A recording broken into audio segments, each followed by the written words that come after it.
नमस्कार, मैं रवीश कुमार। भारतीय रिजर्व बैंक और संसद की स्थायी समिति के अनुसार प्रति व्यक्ति आय के मामले में उत्तर प्रदेश और बिहार की हालत बहुत खराब है।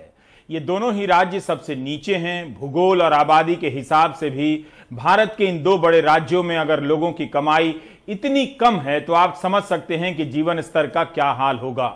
इन दो राज्यों में उच्च शिक्षा की हालत पर अगर बात करने लगूं तो बात ही खत्म नहीं होगी। इन दोनों राज्यों के युवाओं का बहुत शुक्रिया अदा करना चाहिए कि उनकी प्राथमिकता में अच्छी पढ़ाई नहीं है, वरना मुझे इस पर बात करने के लिए बहुत मेहनत करनी पड़ती। इन दोनों राज्यों में अगर आप सफल नेता बनना चाहते हैं तो मेरी बात को ध्यान से सुनिए, बल्कि लिखकर पर्स में रख लीजिए। आप हमेशा अतीत के गौरव की बात कीजिए, किसी महापुरुष की मूर्ति या स्मारक की बात कीजिए। ध्यान रहे, किसी महापुरुष को सीधे याद मत कीजिए।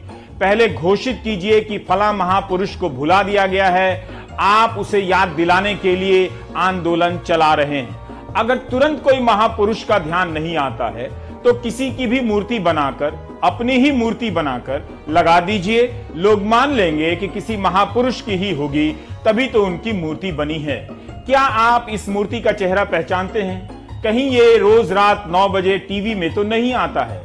आपका कुर्ता भी खराब नहीं होगा और आप बड़े नेता बन जाएंगे। मूर्ति लगाने से उन युवाओं में गौरव भाव आता है जो अपने इलाके में घटिया स्कूल, घटिया कॉलेज, घटिया अस्पताल को देखते देखते जीवन से निराश हो चुके होते हैं। भारत के बेरोजगार युवकों को अतीत के गौरव से जो समृद्धि मिलती है उसे दुनिया का कोई अर्थशास्त्री नहीं समझ सकता।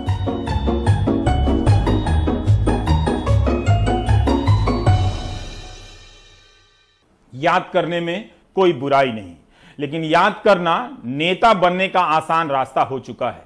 जो अपना फोन नंबर और पासवर्ड याद नहीं रखते, वे किसी महापुरुष को याद रखने और उनकी याद दिलाने में लगे हुए।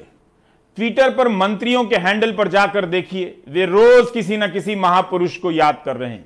एक दिन में कई बार 2 से अधिक महापुरुषों से प्रेरणा पाने का दावा करते हैं, जबकि उनके काम में इन महापुरुषों का एक भी गुण नहीं झलकता है।